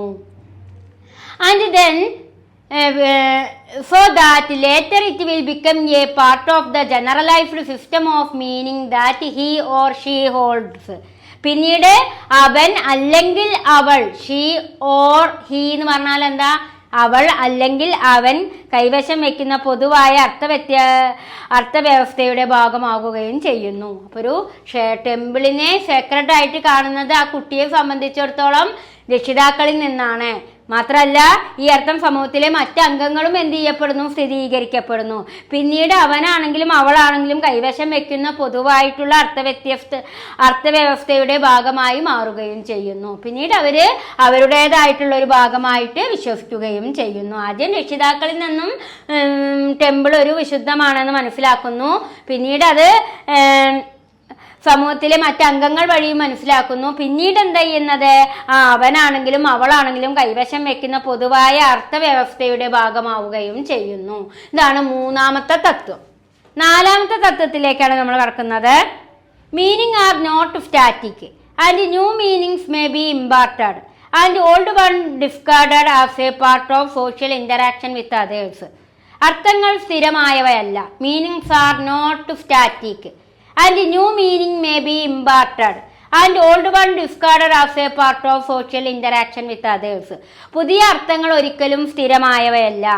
സാമൂഹിക ഇടപെടലുകളുടെ ഭാഗമായി പുതിയ അർത്ഥങ്ങൾ ചേർക്കപ്പെടുകയും പഴയവ ഓൾഡ് വൺ ഡിസ്കാർഡഡ് പഴയവയെ എന്ത് ചെയ്യുന്നു, ഒഴിവാക്കപ്പെടുകയും ചെയ്യാം. അർത്ഥങ്ങൾ ഒരിക്കലും മീനിങ്സ് ആർ നോട്ട് സ്റ്റാറ്റിക്, അർത്ഥങ്ങൾ ഒരിക്കലും സ്ഥിരമല്ല, സ്റ്റാറ്റിക് അല്ല. And new meaning may be imparted, പുതിയ അർത്ഥങ്ങൾ കൂട്ടിച്ചേർക്കപ്പെടുകയും ആൻഡ് ഓൾഡ് വൺ ഡിസ്കാർഡഡ് പഴയതിന് എന്ത് ചെയ്യപ്പെടുന്നു, ഒഴിവാക്കപ്പെടുകയും ചെയ്യുന്നു. And then, like if a new object emerges that is considered sacred by some, then over time the meaning can be accepted or even rejected by more members. അതായത് അതിന് എന്താണ് ഒരു ഉദാഹരണം നൽകുന്നത്? പുതുതായി ഉയർന്നു വരുന്ന ഒരു വസ്തുവിനെ ചിലർ വിശുദ്ധമായി കണക്കാക്കിയാൽ കാലക്രമേണ ആ അർത്ഥം കൂടുതൽ അംഗങ്ങൾ സ്വീകരിക്കുകയോ നിരസിക്കുകയോ ചെയ്യാം. അപ്പോൾ പുതിയതായി ഉയർന്നു വരുന്നതിനെ ചിലപ്പോൾ സേക്രഡായി വിശുദ്ധമായി കണക്കാക്കിയാൽ കാലക്രമേണ ചിലപ്പോൾ ആ മീനിങ്, ആ അർത്ഥം കൂടുതൽ എന്ത് ചെയ്യാം, അംഗീകരിക്കപ്പെടുകയോ അല്ലെങ്കിൽ നിരസിക്കപ്പെടുകയോ ചെയ്യാം. അതുകൊണ്ട് തന്നെ പിന്നെന്താണ് പറയുന്നത്, by more members and a change can occur or be nipped in the bud depending upon circumstances. സാഹചര്യങ്ങളെ ആശ്രയിച്ച് മാറ്റം സംഭവിക്കുമോ അല്ലെങ്കിൽ തുടക്കത്തിലേ ഇത് ഇല്ലാതാക്കപ്പെടുകയോ ചെയ്യാം. അപ്പോൾ നമ്മൾ എന്തെങ്കിലും ഒരു കാര്യം പുതുതായി കൂട്ടിച്ചേർക്കപ്പെട്ട ഒരു കാര്യമാണെങ്കിൽ പുതിയ അർത്ഥങ്ങളെ നമ്മൾ എന്ത് ചെയ്യുന്നു, കൂട്ടിച്ചേർക്കുകയും പഴയതിനെ നമ്മൾ ഒഴിവാക്കുകയും ചെയ്യുന്നു. ഇനി പുതുതായി ഉയർന്നു വന്ന ഒരു വസ്തുവിനെ നമ്മൾ വിശുദ്ധമായി കണക്കാക്കിയാൽ കാലക്രമേണ അർത്ഥം കൂടുതൽ അംഗങ്ങൾ എന്ത് ചെയ്യാം, സ്വീകരിക്കപ്പെടാം അല്ലെങ്കിൽ നിരസിക്കുകയോ ചെയ്യാം. സാഹചര്യങ്ങളെ ആശ്രയിച്ച് മാറ്റം സംഭവിക്കുകയോ തുടക്കത്തിലേ അത് ഇല്ലാതാവുകയോ ചെയ്യാം. അപ്പോൾ ഒരു സർക്കംസ്റ്റൻസസ് എന്ന് പറയുന്നത്, സർക്കംസ്റ്റൻസസ് എന്ന് പറഞ്ഞാൽ എന്താ, സാഹചര്യങ്ങൾക്കനുസരിച്ച് ചില ആശയങ്ങൾ കൂട്ടിച്ചേർക്കപ്പെടുകയോ ചില ആശയങ്ങൾ എന്ത് ചെയ്യപ്പെടാം, ഇല്ലാതാക്കപ്പെടുകയോ ചെയ്യാം. അതുകൊണ്ടാണ് ഇവിടെ മീനിങ്സ് ആർ നോട്ട് സ്റ്റാറ്റിക്. ഒരു അർത്ഥവും സ്റ്റാറ്റിക് അല്ല, സ്ഥിരമല്ല. പുതിയത് കൂട്ടിച്ചേർക്കപ്പെടാം, പഴയതിനെ ഒഴിവാക്കപ്പെടാം. പുതിയത് ഒരുപാട് കാലം നിലനിൽക്കാം, അത് മറ്റുള്ളവർ അതിനെ എന്ത് ചെയ്യാം, പുതുതായി ഉയർന്നു വന്ന ഒരു വസ്തുവിനെ ചിലർ വിശുദ്ധമായി കണക്കാക്കാം. കാലക്രമേണ അത് കൂടുതൽ ആളുകൾ സ്വീകരിക്കുകയോ അല്ലെങ്കിൽ നിരസിക്കുകയോ ചെയ്യാം. പുതുതായിട്ടൊരു അർത്ഥം അല്ലെങ്കിൽ എന്തെങ്കിലും ഒരു കാര്യം ഉയർന്നു വന്നാൽ അത് ആളുകൾ സ്വീകരിക്കുകയോ അതല്ലെങ്കിൽ അതിനെ എന്ത് ചെയ്യാം, നിരസിക്കുകയോ ചെയ്യാം. സാഹചര്യങ്ങളെ ആശ്രയിച്ച് മാറ്റം സംഭവിക്കുകയോ അല്ലെങ്കിൽ തുടക്കത്തിൽ ഇല്ലാതാക്കപ്പെടുകയോ ചെയ്യാം. അപ്പൊ ഇത്രയും കാര്യങ്ങളാണ് ഈ സിംബോളിക് ഇന്ററാക്ഷൻസിന്റെ ആവിർഭാവത്തിന് കാരണമായിട്ട് ആര് പ്രസ്താവിച്ചത്, ബ്ലൂമർ പ്രസ്താവിച്ചത്. ഇപ്പൊ ബ്ലൂമർ സിംബോളിക് ഇന്ററാക്ഷനെ പ്രസ്താവിച്ചത് ഈ 4 തത്വങ്ങളിലൂടെയാണ്. അപ്പൊ സിംബോളിക് ഇന്ററാക്ഷനിസം ചോദിച്ചു കഴിഞ്ഞാൽ ഈ 4 തത്വങ്ങളെങ്കിലും നിങ്ങളൊന്ന് എഴുതി വെച്ചാൽ മതി കേട്ടോ. അപ്പൊ ഇത് വളരെ ഇമ്പോർട്ടൻ്റ് ആണ്. ഇനി നമ്മൾക്ക് എടുക്കാനുള്ള topic other school of thought ആണ്. ആ ടോപ്പിക്കും കൂടി എടുത്തു കഴിഞ്ഞാൽ ഈ ചാപ്റ്റർ ഇവിടെ കംപ്ലീറ്റ് ആകും കേട്ടോ. അപ്പോൾ നമുക്ക് ആ ടോപ്പിക്കിലേക്ക് കടക്കാം. ഓക്കെ, ഹായ് സ്റ്റുഡൻസ്, നമ്മൾ 5th യൂണിറ്റിലെ നെക്സ്റ്റ് ടോപ്പിക്കിലേക്കാണ് കടക്കുന്നത്. Other school of thought. Other school of thought. ഈ അതർ സ്കൂൾ ഓഫ് തോട്ടിൽ എന്തൊക്കെ കാര്യങ്ങളാണ്, അതായത് ഏതൊക്കെ സോഷ്യോളജിസ്റ്റുകളാണ്, ഏതൊക്കെ സ്കൂൾ ഓഫ് തോട്ട്സുകളാണ് അതിൽ അനലൈസ് ചെയ്യുന്നത് എന്ന് നമുക്ക് പരിശോധിക്കാം. വളരെ ഇമ്പോർട്ടൻ്റ് ആയിട്ടുള്ള 5th യൂണിറ്റിലെ ടോപ്പിക്കാണ് other school of thought.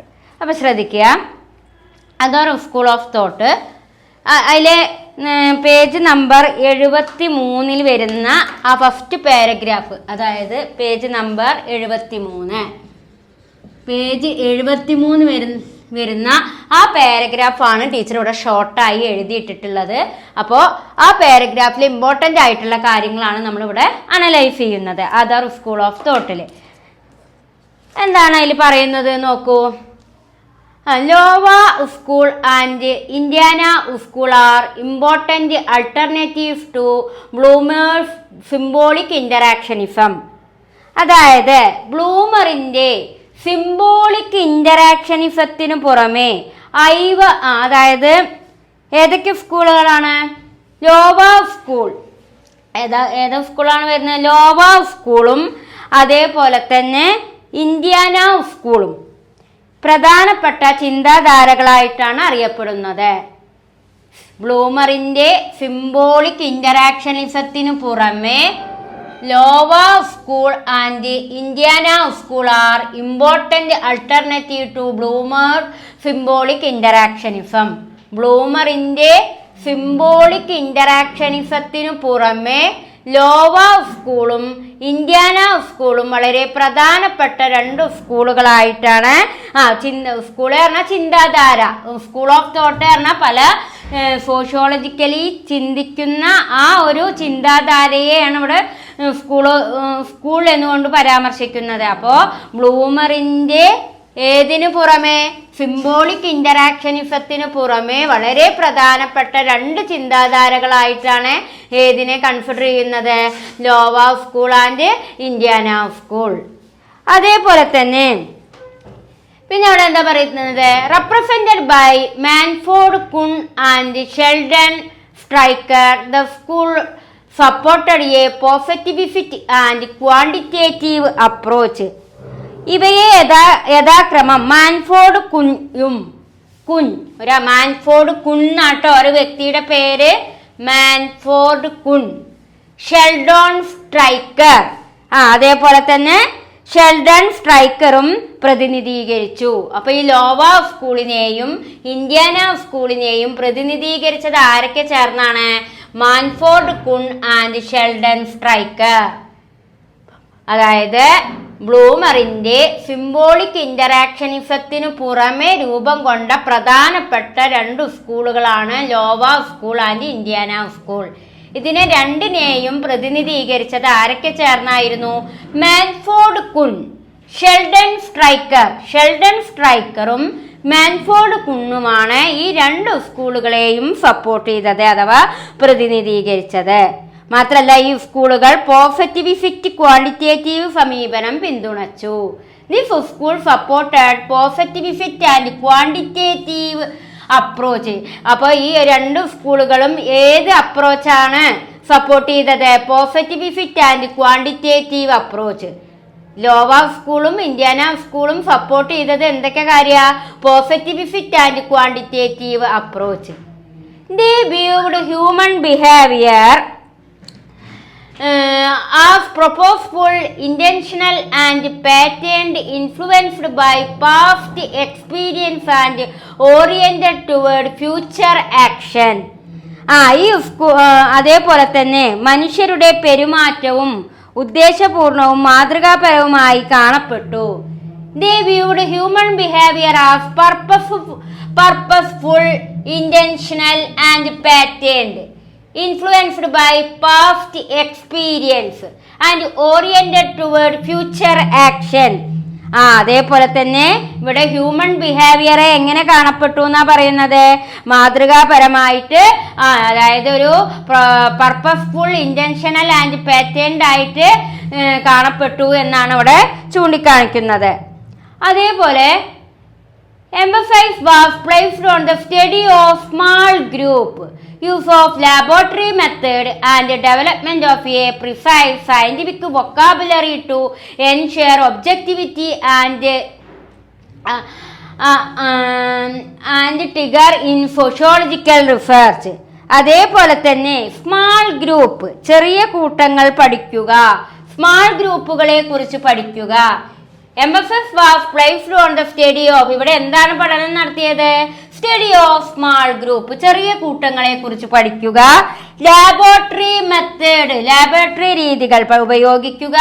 And development precise scientific vocabulary, ശാസ്ത്രീയപരമായിട്ടുള്ള വൊക്കാബുലറി ഉപയോഗിക്കുക എന്നിവയ്ക്കൊക്കെയാണ് ഈ 2 സ്കൂളുകളും പ്രാധാന്യം കൊടുത്തത്. അപ്പോൾ ഈ ലോവ സ്കൂളും ഇന്ത്യാന സ്കൂളും നേതൃത്വം കൊടുത്തത് എന്തൊക്കെ കാര്യങ്ങൾക്കായിരുന്നു? Study of small group, small ഗ്രൂപ്പുകളെ പഠിക്കുന്നതിനും യൂസ് ഓഫ് ലാബോറട്ടറിയുടെ ഉപയോഗത്തിനെ യൂസ് ഓഫ് ലാബോറട്ടറി മെത്തേഡിന്റെ ഉപയോഗത്തെക്കുറിച്ചും അതേപോലെ തന്നെ development of a precise scientific vocabulary, അതേപോലെ ശാസ്ത്രീയ കൃത്യതയുള്ള വൊക്കാബുലറി മനസ്സിലാക്കാൻ, നിഘണ്ടു മനസ്സിലാക്കുക എന്നീ തുടങ്ങിയ കാര്യങ്ങൾക്കും അതേപോലെ തന്നെ ഒരു സോഷ്യോളജിക്കൽ ഗവേഷണത്തിനൊക്കെയാണ് ഈ ലോവോ സ്കൂൾ ആൻഡ് ഇൻഡ്യാനോ സ്കൂള് നേതൃത്വം കൊടുത്തത്. അപ്പോൾ ബ്ലൂമറിന്റെ സിംബോളിക് ഇന്ററാക്ഷനിസത്തിന് പുറമെ രൂപം കൊണ്ട പ്രധാനപ്പെട്ട 2 സ്കൂളുകളാണ് ലോവോ സ്കൂൾ ആൻഡ് ഇൻഡ്യാനോ സ്കൂൾ. ആരുടെയൊക്കെ നേതൃത്വത്തില്? മാൻഫോർഡ് കുൺ ആൻഡ് ഷെൽഡൻ സ്ട്രൈക്കർ. അതേപോലെ തന്നെ അവിടെ എന്തിനെ കുറിച്ചാണ് കൂടുതൽ ഇൻഫ്ലുവൻസ് ചെയ്തത്? എന്താണ് അവിടെ സ്വാധീനം ചെലുത്തിയത്? Viewed human behaviour as purposeful, intentional and patterned. അതേപോലെ തന്നെ ഇവിടെ എന്തിനെ കുറിച്ചാണ് സ്റ്റഡി നടത്തിയത്? സ്മാൾ ഗ്രൂപ്പിനെ കുറിച്ചും യൂസ് ഓഫ് ലാബോറട്ടറി മെത്തേഡിനെ കുറിച്ചും സയന്റിഫിക് വൊക്കാബുലറിയെ കുറിച്ചൊക്കെയാണ് ഇവിടെ സ്റ്റഡി നടത്തിയത്. അപ്പൊ ഇത്രയും കാര്യങ്ങളാണ് നമ്മൾക്ക് അതിൻ്റെ ഫസ്റ്റ് പാരഗ്രാഫിലായി വരുന്നത്. അതർ സ്കൂൾ ഓഫ് തോട്ടില് നമുക്ക് ഇമ്പോർട്ടൻ്റ് ആയിട്ട് വരുന്ന ഫസ്റ്റ് പാരഗ്രാഫിൽ പറയാനുള്ള കാര്യങ്ങളാണ്. ഇനി അടുത്ത പാരഗ്രാഫുകളിൽ എന്തൊക്കെ അതായത് പേജ് 74 എന്തൊക്കെ കാര്യങ്ങളാണ് അനലൈസ് ചെയ്യുന്നത് എന്ന് നമുക്ക് പരിശോധിക്കാം. ഓക്കെ, അപ്പോൾ നമ്മൾ നേരത്തെ പറഞ്ഞു കഴിഞ്ഞത് അതർ സ്കൂൾ ഓഫ് തോട്ടിലെ ഫസ്റ്റ് പാരഗ്രാഫാണ്. അതിലൊരു മിസ്റ്റേക്ക് വന്നിട്ടുണ്ട് കേട്ടോ. അതായത് ലോവ സ്കൂൾ എന്നല്ല, ഐവ സ്കൂൾ എന്നാണ് കേട്ടോ. ഐവ ആൻഡ് ഇൻഡ്യാന സ്കൂൾ എന്നാണ്. ടീച്ചർ കഴിഞ്ഞ ക്ലാസ്സിൽ പറഞ്ഞിരുന്നത് ലോവ സ്കൂൾ എന്നായിരുന്നു. ലോവ എന്നല്ല, ഐവ സ്കൂൾ ഓഫ് തോട്ട് എന്നാണ് കേട്ടോ. ഐവ ആൻഡ് ഇൻഡ്യാന സ്കൂൾ എന്നാണ്. അപ്പോൾ കുട്ടികൾ ശ്രദ്ധിക്കുക, ഐവ സ്കൂൾ എന്നാണ്. അപ്പോൾ ആ അടുത്ത അതായത് അതർ സ്കൂൾ ഓഫ് തോട്ടിൽ നമ്മൾ പറഞ്ഞതിൻ്റെ ബാക്കി വരുന്ന കാര്യങ്ങളാണ് ടീച്ചർ, അതായത് പേജ് നമ്പർ 74 വരുന്ന കാര്യങ്ങളാണ് ഇവിടെ എഴുതിയിട്ടിട്ടുള്ളത്. ഈ എഴുതിയിട്ട കാര്യങ്ങൾ നിങ്ങൾ നിർബന്ധമായിട്ടും എഴുതിയെടുക്കണം കേട്ടോ കുട്ടികളെ. ടെസ്റ്റിൽ നിന്ന് നിങ്ങൾക്ക് പഠിക്കാൻ ക്യാച്ച് ചെയ്യാൻ ബുദ്ധിമുട്ടായിരിക്കും, ഒരുപാട് കാര്യങ്ങൾ വൈഡായിട്ടുണ്ട്. പക്ഷേ ഇതായിരിക്കുമ്പോൾ നിങ്ങൾക്ക് മാക്സിമം പെട്ടെന്ന് പഠിക്കാനും അതേപോലെ തന്നെ പരമാവധി ഷോർട്ടാക്കിയിട്ടാണ് ടീച്ചർ ഇവിടെ എഴുതിയിട്ടിട്ടുള്ളത്.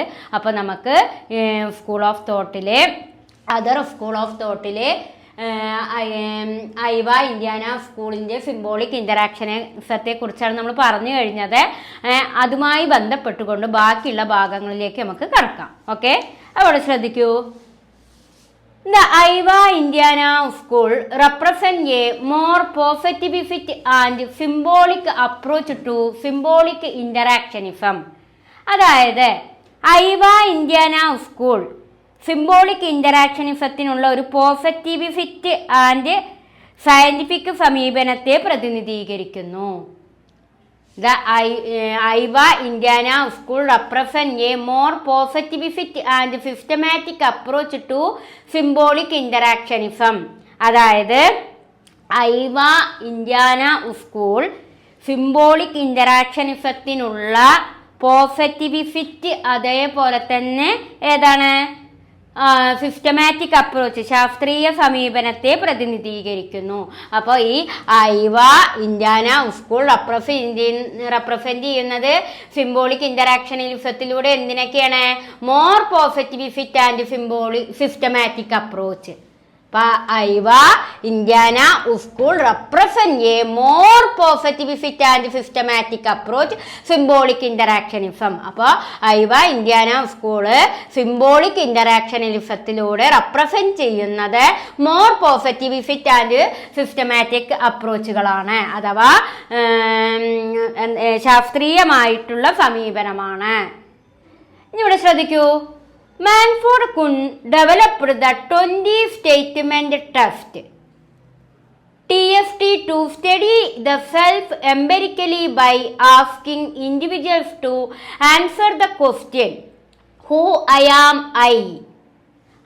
അതായത് മാൻഫോർഡ് കുൻ വ്യക്തിയുടെ സ്വയം പഠിക്കാൻ 20 സെന്റിമെന്റ് ടെസ്റ്റ്. എന്താണ് 20 സെന്റിമെന്റ് ടെസ്റ്റ് എന്ന് പറഞ്ഞാൽ TST എന്ന് പറയും. അപ്പോൾ മാൻഫോർഡ് കുണ്ണ് വ്യക്തിയുടെ സ്വയം പഠിക്കാൻ അഥവാ 20 സെന്റിമെന്റ് ടെസ്റ്റ് എന്ന രീതി അവതരിപ്പിച്ചു. അപ്പോൾ മാൻഫോർഡ് കുൺ ഈ ഐവോ ഇൻഡ്യാന സ്കൂളിനെ റെപ്രസെന്റ് ചെയ്തിരിക്കുന്നത് ആരാ മക്കളെ? മാൻഫോർഡ് കുണ്ണാണ്. ഈ മാൻഫോർഡ് കുൺ ഡെവലപ്പ് ചെയ്ത ഒരു ടെസ്റ്റാണ്, തിയറിയാണ് ഏത് 20 statement test to study self empirically by asking individual to answer the question who I am I. അതായത് 20 സ്റ്റേറ്റ്മെന്റ് ടെസ്റ്റ് എന്ന രീതി അവതരിപ്പിക്കുകയും ഞാൻ ആരാണ് എന്ന ചോദ്യത്തിന് അവിടെ ഈ 20 സ്റ്റേറ്റ്മെന്റ് ടെസ്റ്റിലൂടെ എന്താണ് അവിടെ ചോദിക്കുന്നത്? ഹൂ ഐ ആം ഐ, ഞാൻ ആരാണ്.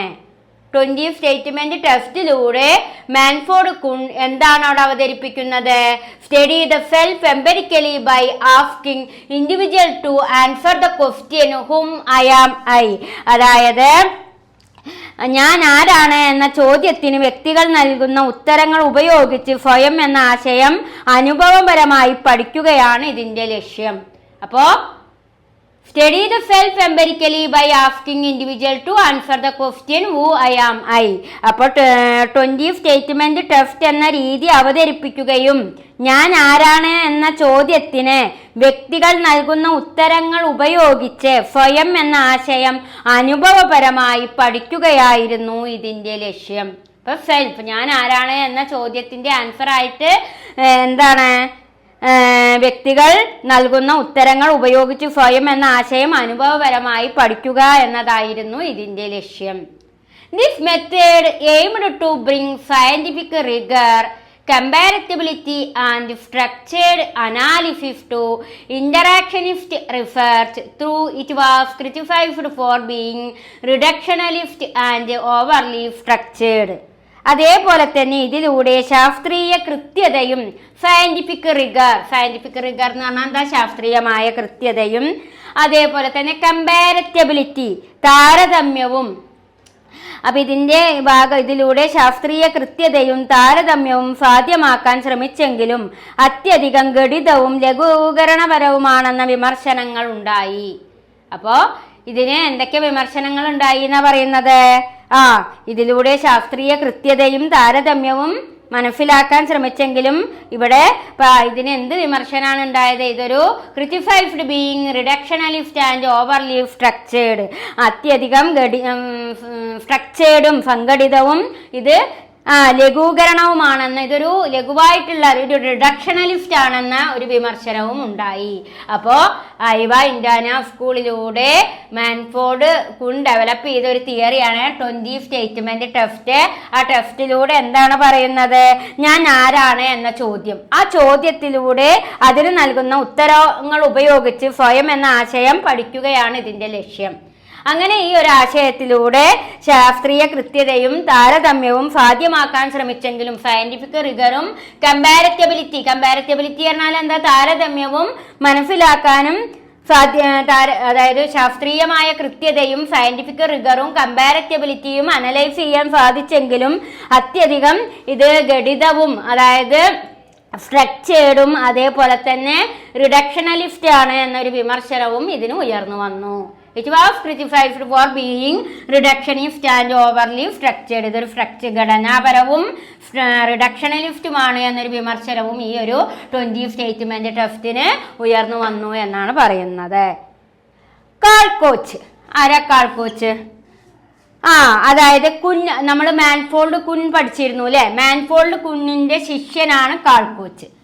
Call Couch a student of Kuhn extend this approach by emphasizing interaction over time and space, moving beyond laboratory setting to natural context. This development is often referred to as the new Iowa school, focusing on dynamic and proportional interaction. അതായത് കുഞ്ഞിന്റെ ശിഷ്യനായിട്ടുള്ള call കോച്ചിന്റെ ഇടപെടലുകൾ സമയവും സ്ഥലവും ഉൾപ്പെടുത്തി പഠിക്കേണ്ടതിന്റെ പ്രാധാന്യം ഊന്നിപ്പറയുന്നു. അപ്പൊ Manford കുന്നിന്റെ ശിഷ്യനാണ് Carl Couch. Carl Couch a student of കുന്നിന്റെ സ്റ്റുഡന്റ് ആണ് ആര്? Carl Couch.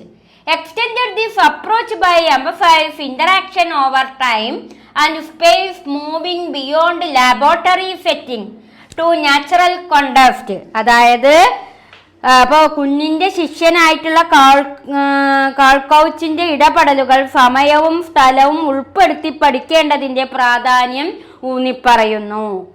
അതായത് ഒരു സ്ഥലവും സമയവും extend this approach by emphasize interaction over time and space, moving beyond laboratory. അതായത് സമയവും സ്ഥലവും ഉൾപ്പെടുത്തി പഠിക്കേണ്ടതിന്റെ പ്രാധാന്യമാണ് ഊന്നിപ്പറയുന്നത്. ടൈമും സ്പേസും ഉൾപ്പെടുത്തി പഠിക്കേണ്ടതിന്റെ പ്രാധാന്യമാണ് കാൾക്കോച്ച് പറയുന്നത്.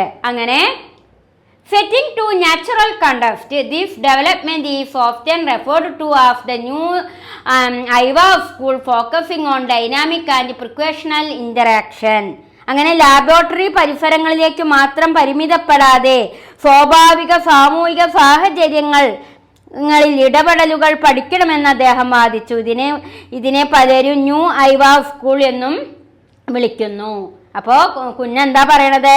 വെറും ഒരു ലാബോറട്ടറിയിൽ മാത്രം ഒതുങ്ങി നിൽക്കാതെ, ലാബോറട്ടറി പരിസരങ്ങളിലേക്ക് മാത്രം പരിമിതപ്പെടാതെ സ്വാഭാവിക സാമൂഹിക സാഹചര്യങ്ങളിൽ ഇടപെടലുകൾ പഠിക്കണമെന്ന്, സ്വാഭാവിക സാമൂഹിക സാഹചര്യങ്ങളിൽ ഇടപെടലുകൾ പഠിക്കണമെന്ന് ആര് വാദിച്ചു? വെറും ഏതിൽ മാത്രം ഒതുങ്ങി നിൽക്കരുത്, moving beyond laboratory setting natural.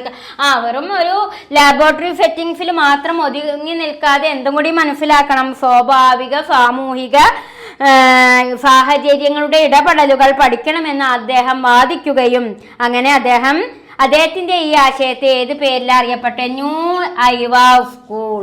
അദ്ദേഹത്തിന്റെ ആശയത്തെ, കാൾക്കോച്ചിന്റെ ആശയത്തെ ന്യൂ ഐവാ സ്കൂൾ എന്ന പേരിൽ അറിയപ്പെടുകയും ചെയ്തു. അപ്പോ കുഞ്ഞിന്റെ സ്റ്റുഡന്റ് ആണ് കാൾക്കോച്ച്. അദ്ദേഹം പറയുന്നത് എന്താണ്? സമയവും സ്ഥലവും ഉൾപ്പെടുത്തി പഠിക്കേണ്ടതിന്റെ പ്രാധാന്യമാണ്, ടൈമും സ്പേസും ഉൾപ്പെടുത്തി പഠിക്കുന്നതിന്റെ പ്രാധാന്യത്തിനാണ് അദ്ദേഹം നേതൃത്വം കൊടുത്തത്. മാത്രമല്ല വെറും ഒരു ലാബോറട്ടറി സെറ്റിംഗ്സ് മാത്രം നോക്കാതെ സ്വാഭാവികമായിട്ടുള്ള സാമൂഹിക സാഹചര്യങ്ങളുടെ ഇടപെടലുകൾ പഠിക്കണമെന്നാണ് ആര് വാദിച്ചത്? കാൾക്കോച്ച് വാദിച്ചത്. മാത്രമല്ല ഇതിനെ പലരും ഏത് പേരിലാണ് വിളിച്ചത്? ന്യൂ ഐവാ സ്കൂൾ എന്ന് വിളിക്കപ്പെടുകയും ചെയ്തു. അടുത്ത paragraph. From Indian University, Sheldon Stryker further advanced symbolic interactionism by applying structure with interaction.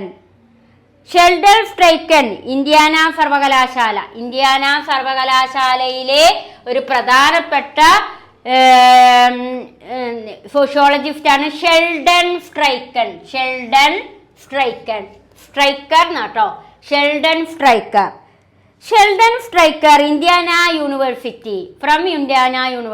അപ്പൊ ഇന്ത്യാന യൂണിവേഴ്സിറ്റിയിലെ പ്രധാനപ്പെട്ട ഒരു സോഷ്യോളജിസ്റ്റ് ആയിട്ടുള്ള Sheldon Stryker further advanced symbolic interactionism by applying structure with interaction. അദ്ദേഹം symbolic ഇന്ററാക്ഷനിസത്തിന്റെ ഘടനാപരമായ സമീപനം കൊണ്ടുവന്നു. ഇപ്പൊ സിംബോളിക് ഇന്ററാക്ഷനിസത്തിലേക്ക് എന്ത് കൊണ്ടുവന്നു? സ്ട്രക്ചർ വിത്ത് ഇന്ററാക്ഷൻ, ഘടനാപരമായിട്ടുള്ള സമീപനം കൊണ്ടുവന്നു. ഹിസ് മേജർ കോൺട്രിബ്യൂഷൻ ഈ സ്ട്രക്ചറൽ റോൾ തിയറി. അങ്ങനെ അദ്ദേഹം എന്താണ് നമുക്ക് നൽകിയത്? ഈ ഒരു സിംബോളിക് ഇന്ററാക്ഷനിസത്തിലേക്ക് സ്ട്രക്ചർ ആര് കൊണ്ടുവന്നു? ഘടനാപരമായ കാര്യങ്ങൾ സ്ട്രൈക്കർ കൊണ്ടുവന്നിട്ട് അദ്ദേഹം നമുക്കൊരു പ്രധാനപ്പെട്ട തിയറി നൽകി, സ്ട്രക്ചറൽ റോൾ തിയറി. ആ തിയറിയെ അറിയപ്പെടുന്ന പേരാണ് സ്ട്രക്ചറൽ റോൾ തിയറി. അപ്പോ ഇന്ത്യാന സ്കൂൾ ഓഫ് തോട്ടിന്റെ പ്രധാനപ്പെട്ട ഒരു നേതൃത്വം വഹിച്ചിരുന്ന വ്യക്തിയാണ് ഷെൽഡൻ സ്ട്രൈക്കർ. അദ്ദേഹം അപ്ലൈ ചെയ്ത അദ്ദേഹം എന്താണ് അവിടെ അപ്ലൈ ചെയ്തത്? സിംബോളിക് ഇന്ററാക്ഷനിസത്തിൽ സ്ട്രക്ചറാലിസം കൊണ്ടുവന്നു. എന്നിട്ട് അദ്ദേഹം ഡെവലപ്പ് ചെയ്ത തിയറിയാണ് സ്ട്രക്ചറൽ റോൾ തിയറി. പിന്നെ എന്താ പറയുന്നത്? Which explain how social role, status, norms and expectation guide interaction. അതേപോലെ തന്നെ സാമൂഹിക പദവികളോട് ചേർന്നിരിക്കുന്ന വേഷങ്ങൾ, റോളുകൾ, മാനദണ്ഡങ്ങൾ, പ്രതീക്ഷകൾ എന്നിവയാണ് സാമൂഹിക ഇടപെടലുകളെ നിയന്ത്രിക്കുന്നത് എന്ന് അദ്ദേഹം വിശദീകരിച്ചു. അങ്ങനെ സ്ട്രൈക്കൻ ഡെവലപ്പ് ചെയ്ത സ്ട്രക്ചറൽ റോൾ തിയറിയിലൂടെ എന്താ എക്സ്പ്ലെയിൻ ചെയ്തത്? Which explain how social role, status, norms and expectation guide interaction. അതായത് സോഷ്യൽ സ്റ്റാറ്റസുകളോട് ചേർന്നിരിക്കുന്ന, സാമൂഹിക പദവികളോട് ചേർന്നിരിക്കുന്ന റോൾസുകളെ, നോംസുകള്, അതേപോലെ തന്നെ പിന്നെ സ്റ്റാറ്റസുകള് എന്നിവയാണ് സാമൂഹിക ഇടപെടലുകളെ നിയന്ത്രിക്കുന്നത് എന്ന് അദ്ദേഹം വിശദീകരിച്ചു. അപ്പോൾ ഇന്ത്യൻ യൂണിവേഴ്സിറ്റിയിലെ ഇന്ത്യാന യൂണിവേഴ്സിറ്റിയിലെ ഒരു പ്രധാനപ്പെട്ട സോഷ്യോളജിസ്റ്റ് ആയിരുന്നു ഷെൽഡൻ സ്ട്രൈക്കർ. അദ്ദേഹം വികസിപ്പിച്ച തിയറിയാണ്. അദ്ദേഹം സിംബോളിക് ഇന്ററാക്ഷനിസത്തിലൂടെ എന്ത് കൊണ്ടുവന്നു? സ്ട്രക്ചറൽ വിത്ത് ഇന്ററാക്ഷൻ, സിംബോളിക് ഇന്ററാക്ഷനിൽ എന്ത് പ്രയോഗിച്ചു എന്നാ പറയുന്നത്? ഘടനാവാദ സ്ട്രക്ചർ പ്രയോഗിക്കുകയും എന്നിട്ട് എന്താണ് ഡെവലപ്പ് ചെയ്തത്? സ്ട്രക്ചറൽ റോൾ തിയറി ഡെവലപ്പ് ചെയ്തു. എന്നിട്ട് അദ്ദേഹം എന്താ അതിലൂടെ എക്സ്പ്ലെയിൻ ചെയ്യുന്നത്? Social role, status, norms and expectation guide interaction.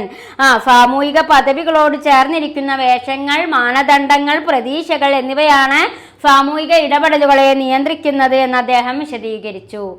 According to Stryker, role and learned through socialization attached to social status and help predict behavior while still allowing for change through interaction. അതേപോലെ തന്നെ സാമൂഹീകരണത്തിലൂടെയാണ് ഈ വേഷങ്ങളും പ്രതീക്ഷകളും പഠിക്കപ്പെടുന്നത്. അതേസമയം സാമൂഹിക മാറ്റങ്ങളിലൂടെയും ഇവ മാറാനും കഴിയും. അപ്പോൾ according to Stryker, role and learned through socialization attached to social status and help predict behaviour while still allowing for change through interaction.